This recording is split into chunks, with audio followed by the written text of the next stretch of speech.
እሺ እኔ እናንተ ነገር እንደሆነ አያስችለኝም። ያው እንድትጎዱ አልፈልግም፣ ዋጋ እንድትከፍሉ አልፈልግም፣ እንድታለቅሱ አልፈልግም። ህይወት ባሰባችሁት መንገድ ሳይደላችሁ ቀርቶ በማታስቡት መንገድ ሄዶባችሁ ተስፋ እንድትቆርጡ አልፈልግም። ስለዚህ ዛሬ ሳይቀድምሽ ቀደሚውና አሳብጁ በሚል ሐሳብ ነው የመጣሁት። እንግዲህ ምን ያህሎቻችሁ ተመስጣችሁ እንደምትሰሙኝ ተስፋ አደርጋለሁ። ምክንያቱም ይሄ በህይወታችሁ ከምነግራችሁ ትልልቅ ምክሮች መካከል አንዱ ስለሆነ ማለት ነው።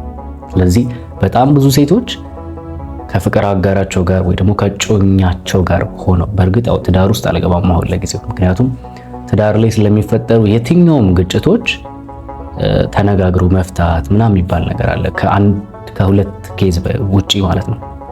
ምክንያቱም መፋታት አይቻልማ።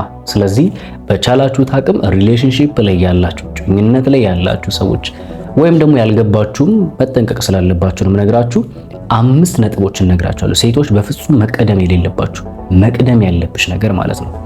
የመጀመሪያው እንከን እንዲያገኝብሽ አትፍቀጂ። ጽድት ጥንቅቅ በይ። አብራችሁ ግንኙነት ውስጥ እያላችሁ ወይ ደግሞ ሪሌሽንሺፕ ጀምራችሁ የፍቅር ግንኙነት ጀምራችሁ ባላችሁበት ሰዓት በቃ በቻልሽው አቅም ይሄ ፐርፌክቱኛ አይባልም፣ ሰው ፐርፌክት ይሄ ፍጹም መሆን ስለማይችል፣ ነገር ግን በቃ ይሄ የሆነ እንከን እንዳያገኝብሽ። ለምን ነገ ልትቀጥሉ ላትቀጥሉም ትችላላችሁ። ብትቀጥሉም ስላንቺ መልካም ነገር ነው ማውራት ያለበት። በፍጹም ኔጌቲቭ ነገር ሊያወራ አይገባም። ምክንያቱም የሰው ልጅ አንዳንዴ አያገናዝብም ታውቃላችሁ፣ ለሶስተኛ ወገን አሳልፎ ይሰጣል። ስለዚህ ያልቀጠላችሁ ጊዜማ ያሰጣሻል፣ አደባባይ ነው የሚያሰጣሽ። ስለዚህ በቻልሽው አቅም ይሄ እንከን እንዲያገኝብሽ እንዳትፈቅጂ። በተለይ ይሄ ውጫዊ ገጽታሽ፣ አለባበስሽ፣ ጠረንሽ ምናምን ፈገግታ እነኚህ ነገሮች እንዳይጓደሉ ጽድት ፋር ማለት ያለብሽ። ስለዚህ የመጀመሪያው የወንድምነት ምክሬ እንከን እንዲያገኝብሽ በፍጹም እንዳትፈቅጂ። ያ ማለት ድካም የለብሽም ነው? ያ ማለት እንከን አይኖርብሽም ነው? አልወጣኝም። በቻልሽው አቅም ግን በቃ የቻልሽውን ጥረት አድርጊ። ወደ ሁለተኛው ነጥብ ያልፋለሁ። በፍጹም መቀደም የሌለብሽ። እሱ ከቀደመሽ ትጎጃለሽ፣ ግን አንቺ ከቀደምሽው ግን ታተርፊያለሽ። ሁለተኛው ምንድነው? የቅርብ የሚባሉትን በአጠገቡ ያሉ ሰዎችን ካላስተዋወቀሽ የኔ እናት ቆም ብለሽ ጠይቂና ቶሎ አምልጪ።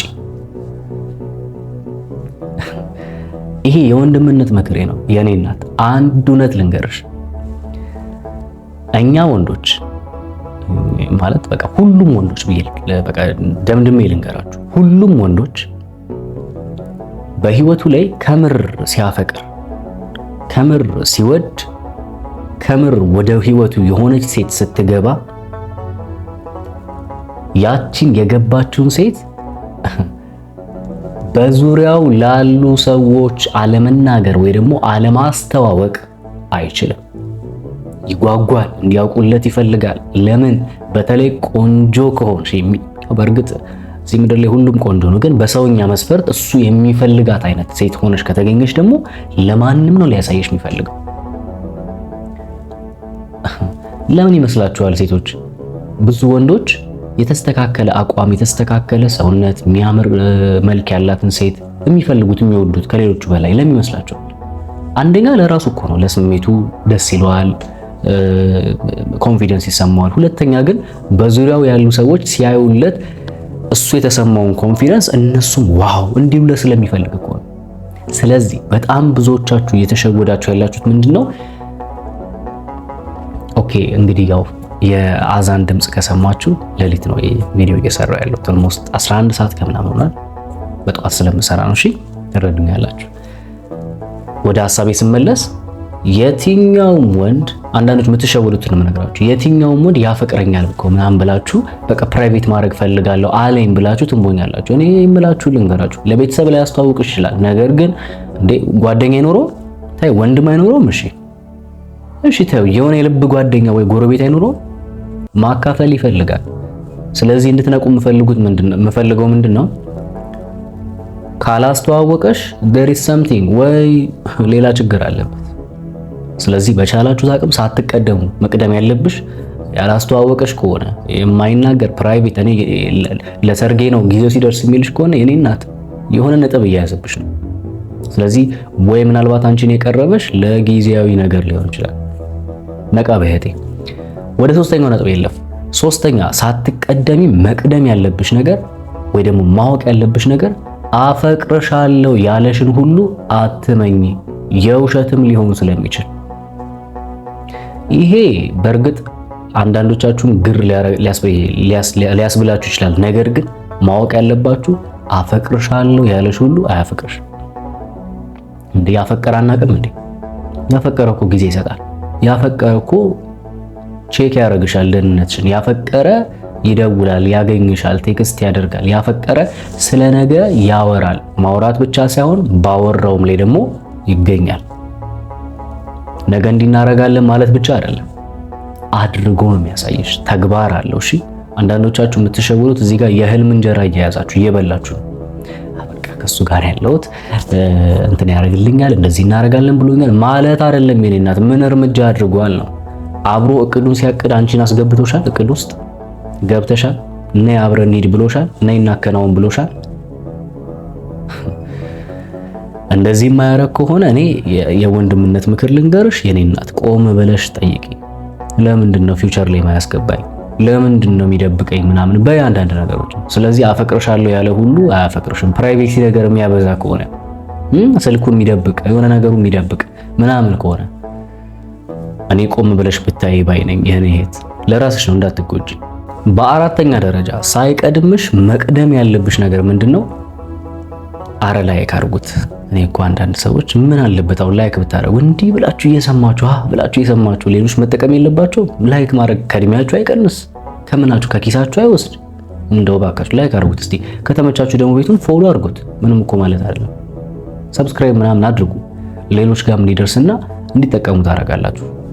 ወደ ነጥቤ ልመለስ። በአራተኛ ደረጃ በፍጹም መቀደም የሌለብሽ ምንም ቢፈጠር ጠንካራ ሴት እንደሆንሽ ገና ካሁኑ ማሳየት ያለብሽ፣ እንዳይቀድምሽ።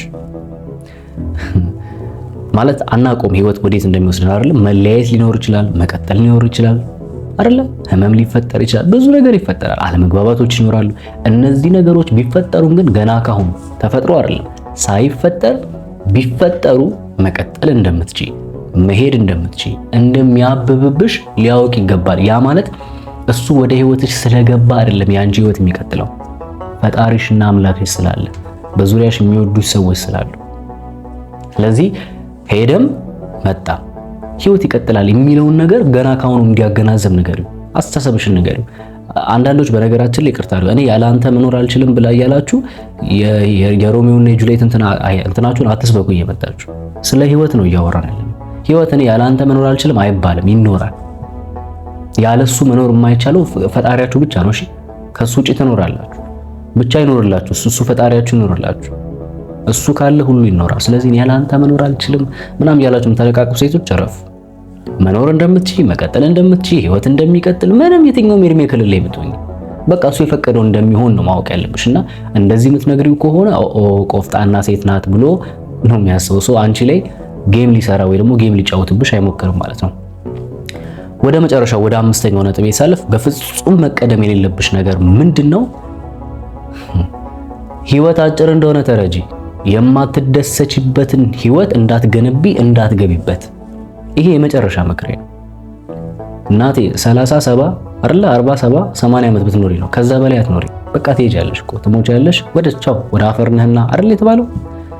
ግን መኝ እዚች የተሰጠሽ አጭር እድሜ ላይ በቻልሽው አቅም ደስተኛ ሆነሽ ነው ማለፍ ያለብሽ። ተደስተሽ ጽድት ፏ ብለሽ የምታለቅሽበትን ዋጋ የምትከፊበትን አይነት ህይወት እንዳትመሰርቺ። በጣም ብዙ ሴቶች ተማረዋል። እውነቴን ነው የምልሽ። ካልገባሽ እንዳትገቢ እየመከርኩሽ ነው። እዛ ውስጥም ከሆነ ያለሽ ደግሞ ማስተካከል አለብሽ። የምታለቅሽበትን ህይወት በፍጹም እንዳትገነቢ። ምን የሚባል ነገር አለ? ስንት ዓመት እንደ ውሻ ከመኖር አንድ ቀን እንደ አንበሳ መኖር የሚባል ነገር አለ። የኔ እናት ተደስተሽ ቴስት አድርገሽ ህይወትን አጣጥመሻት ነው ማለፍ ያለብሽ። ያ ማለት እክል አይኖርም ነው፣ አለመግባባቶች አይኖርም ነው፣ ይኖራሉ። ነገር ግን እነዛ ነገሮች ለህይወትሽ ማማራሪያ ምክንያቶች አይሆኑሽ። ስለዚህ ስትመርጪ ተረጋግተሽ ምረጪ። በኋላ ትዳር ውስጥ ከገባሽ በኋላ እወጣለሁ የምትይው ምንም እንትን አይደለም። ይሄ የሙከራ ስርጭት አይደለም ትዳር። እሺ ገብተሽ ምናምን አይደለም። ትዳር ህይወት ነው። ይሄ የኔ ወንድምነት ምክሬ ነው። እኔን ማግኘት ትፈልጋላችሁ? በግል ማማከር ከታች ዲስክሪፕሽን ላይ ለቴሌግራም እና ለዋትስአፕ ቁጥር አስቀምጥላችኋለሁ። እየመጣችሁ ልታገኙ ትችላላችሁ። እወዳችኋለሁ። መልካም ጊዜ